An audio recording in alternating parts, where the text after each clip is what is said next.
Hello दोस्तों, स्वागत है एक बार फिर से आपका मेरे चैनल पे लीगल न्यूज 127 पे। दोस्तों, पत्नियों के पास बहुत सारे राइट हैं, महिलाओं के पास बहुत राइट्स हैं, कानून ने जो दिए हैं और होने भी चाहिए। बट जो दिए थे अधिकार, जो दिए हैं कानून ने, उन महिलाओं के लिए दिए हैं जिनके साथ सच में अत्याचार होता है। पति, जो वो पति होते हैं जो पत्नियों के साथ अत्याचार करते हैं, मारपीट करते हैं, दहेज के लिए टॉर्चर करते हैं।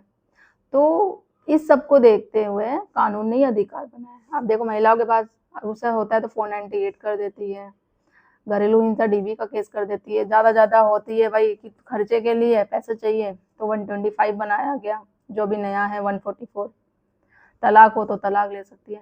अब पुरुषों की बात की जाए, पुरुषों के पास देखो वैसे तो एक पर्टिकुलर कोई कानून नहीं है, बट धाराएं हैं काफी, जो मैं हमको हमेशा अपडेट करती रहती हूँ, वो आप लगा सकते हैं। उसके लिए आपको जानना पड़ेगा, अवेयर होना पड़ेगा, कानून की जानकारी जाननी पड़ेगी, फिर उसके बाद आप अपने केस को फाइट कर सकते हैं।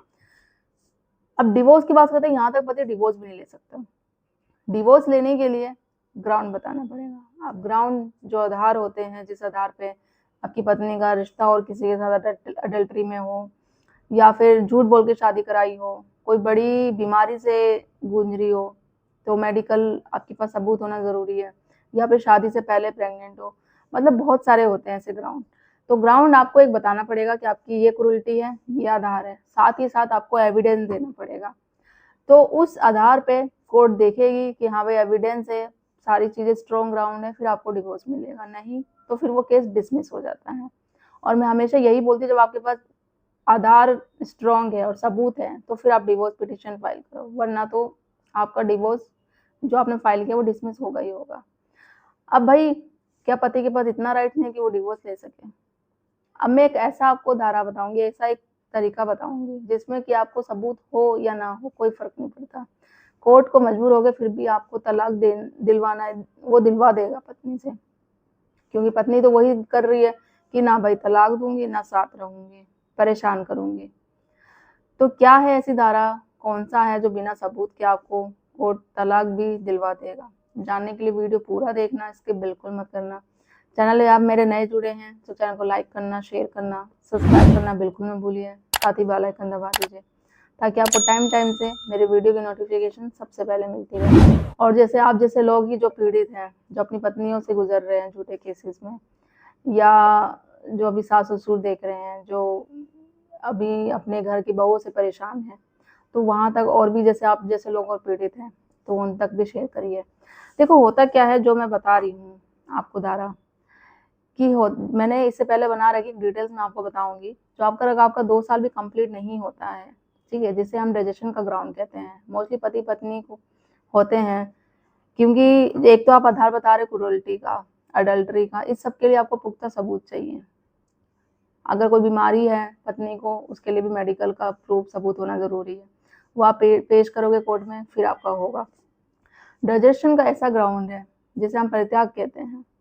पति पत्नी का 2 साल से ऊपर का हो गया, रिश्ता कोई नहीं, अलग रह रहे हैं 2 साल से, तो आप इस आधार को बनाओ, अपना तलाक का आधार बनाओ, फाइल कर दो आप, ठीक है, कि 2 साल से हम पति पत्नी अलग हैं। इस पे आपको कोर्ट को तलाक देना ही पड़ेगा, इसमें सबूत होने की जरूरत नहीं है, बट डेट एक आप मेंशन कर दो। और मोस्टली जब कोर्ट में प्रेजेंट आप होंगे, आपकी पत्नी होती है, तो वो भी एक्सेप्ट कर ले कि हाँ हम इस दिन से अलग है, तो इसमें सबूत देने की गलत नहीं है, पत्नी खुद एक्सेप्ट कर रही है, आप भी बोल रहे हैं, तो वो रजिस्ट्रेशन का ग्राउंड हो जाता है। अब इसके साथ क्या करना है आपको, जब प्रेयर चेंज में लगानी है, प्रेयर में ये करना है आपको जज के सामने कि भाई मुझे ये रजिस्ट्रेशन का ग्राउंड हमारा 2 साल का कंप्लीट हो गया, मुझे तलाक दिया जाए। एक और चीज आपको लगानी है, जैसे अमेंडमेंट ऑफ पीडी बोलते हैं, order 6 rule 17 read with section 151 CPC, इसकी एप्लीकेशन लगानी है चेंज ऑफ प्रेयर की, कि हमारा 2 साल का ग्राउंड कंप्लीट हो गया या नहीं भी हुआ है, फिर भी आपको ये लगानी है चेंज ऑफ प्रेयर के लिए, कि एप्लीकेशन लगानी है कि हमें मुझे डिवोर्स मिला जाए, क्योंकि मेरा रजिस्ट्रेशन का ग्राउंड कंप्लीट हो चुका है, 2 साल से ऊपर हो गया है, ये होने वाला है, ये जरूर लगानी है आपको चेंज ऑफ प्रेयर की। और उसके बाद क्या करना है, अगर ये सारा चीज आपका हो जाता है तो आप हाई कोर्ट में जाके इस केस को, रजिस्ट्रेशन के ग्राउंड को, जो आपने तलाक डिवोर्स पिटीशन फाइल करी है, केस को टाइम बाउंड के लिए, केस को जल्दी से जल्दी खत्म करने के लिए 21B की एप्लीकेशन लगाओ। जो मैं हमेशा कहती हूँ, आपको केस जल्दी करना है, हाई कोर्ट में एप्लीकेशन लगाओ, जिससे हाई कोर्ट होगा, नीचे कोर्ट को, लोअर कोर्ट ने निचले अदालत को ऑर्डर देगा कि एक टाइम बाउंडेशन होता है, 6 मंथ के अंदर अंदर आपका जो केस है वो रिजॉल्व हो जाएगा। कि आप ये बोलो ऑलरेडी मैं इतने टाइम से केसेस मैं कोर्ट कचहरी के चक्कर काटना हूँ, पत्नी ना तलाक दे रही है ना साथ रह रही है, झूठे केसेस में फंसा रखी है, ऑलरेडी इतना हो गया है, मेरा आधा टाइम मैं मेंटली फिजिकली बहुत ज़्यादा परेशान हो गया, तो जल्दी से जल्दी 6 मंथ के अंदर वो एक टाइम बाउंड दे देंगी, 21B एप्लीकेशन लगानी है आपको। तो इसमें ये होगा, मुश्किल से मान के चलो 3-4 डेट आएगी, हो सकता है 6 मंथ एक मैक्स मैं बता रही हूँ, उससे अंदर ही हो सकता है 2-3 महीने में केस रिजॉल्व हो जाता है। तो ये जो अमेंडमेंट ऑफ पीडी की मैं बता रही हूँ, ये एप्लीकेशन आपका किसी भी स्टेज पर होते हैं, जब आप डाइजेशन का ग्राउंड बनाते हैं तो इसमें आपको ये एप्लीकेशन प्रेयर ऑफ चेंज के लिए ज़रूर लगानी है, और जब ऑलरेडी कोर्ट ने लगा रखी है तो उसको रीफ्रेम करने के लिए आप भी फिर से आप बोल सकते हैं रीड विद सेक्शन 151 CPC, इससे आपको बहुत फ़ायदा होगा। तो ये एक ऐसा ग्राउंड है जिसमें कि आपको सबूत देने की ज़रूरत नहीं पड़ेगी, क्योंकि 2 साल का मिनिमम सेपरेशन होना ही चाहिए, और नहीं भी हुआ है तो ये जब ये आप लगाते हो, लगाओ आप, और ये एप्लीकेशन भी साथ में लगाओ, देखना आपको फ़ायदा मिलेगा।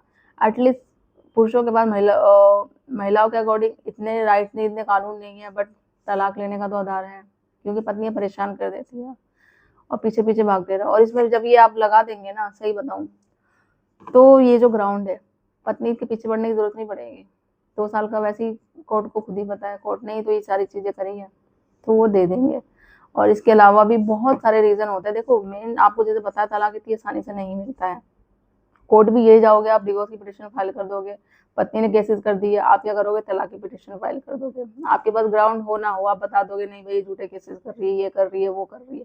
झूठे केसेस करने से तलाक नहीं मिलेगा, वो यही बोलेंगे ठीक है मीडिएशन के लिए आपको भेज देंगे, काउंसलिंग के लिए भेज देंगे, समझौता करो, क्योंकि शादी इतनी आसानी से नहीं तोड़ी जाती है। फिर आप आपका तो ये मेन है, आपका मोटिव ये मुझे तो रहना ही नहीं है, इतना सब कुछ होने के बाद तो आपको एक आधार बताना पड़ेगा। अगर रिश्ता है पत्नी का और किसी के साथ अडल्ट्री में, तो आपको सबूत देने पड़ेंगे, पुख्ता सबूत देने पड़ेंगे, जो स्ट्रॉन्ग सबूत हो, तो वो कोर्ट देखेगा, तो उस आधार पे आपको डिवोर्स मिल जाएगा। और साथ ही साथ ये भी फायदा होगा कि आपको मेंटेनेंस देने की भी जरूरत नहीं पड़ेगी, और ना ही एलिमनी देने की जरूरत पड़ेगी। और बिना रीजन के छोड़ के गई है तो फिर तो उसमें भी देने की जरूरत ही पड़ेगी। और सबसे बेस्ट ऑप्शन, जब आपको पता है तो काफी लंबा टाइम हो रहा है, तो ये वाला आधार आप अपनाओ डाइजेशन का, ये इसकी करो कि ये ऐड करो, मेरा आधार बना लिया जाए। इसलिए अमेंडमेंट ऑफ पीडी की है, प्रेयर ऑफ चेंज करने की करते हैं, डाइजेशन का मेरा ग्राउंड बन गया है, ये आधार ऐड किया जाए तलाक के लिए। तो ये चीजें हैं, आई होप आपको समझ में आ गई होगी। कोई चीजें होंगी, कुछ चीजें रह गई होंगी, या आपके केस से रिलेटेड आपको बात करनी है, आप कमेंट में पूछ सकते हैं, अपॉइंटमेंट बुक करके बात कर सकते हैं। ज़्यादा से ज़्यादा लोगों तक शेयर करिए, चैनल को सब्सक्राइब करना बिल्कुल नहीं भूलिए। जल्दी मिलती हूँ मैं कैसे इन्फॉर्मेटिव वीडियो के साथ, तब तक के लिए थैंक यू।